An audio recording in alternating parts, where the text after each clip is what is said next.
So, nakakatakot ang tubig kasi masyadong malalim. Pero, sobrang init na naman.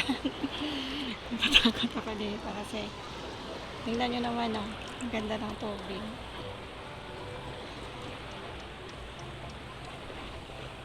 Nakakatakot kasi nga ang sobrang lalim.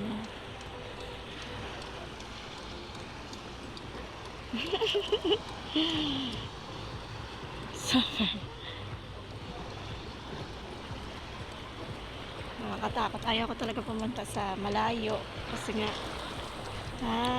sobrang init. Sobrang lalim na.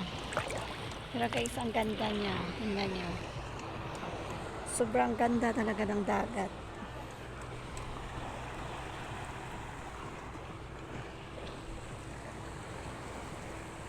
May naliligo din pero konti lang.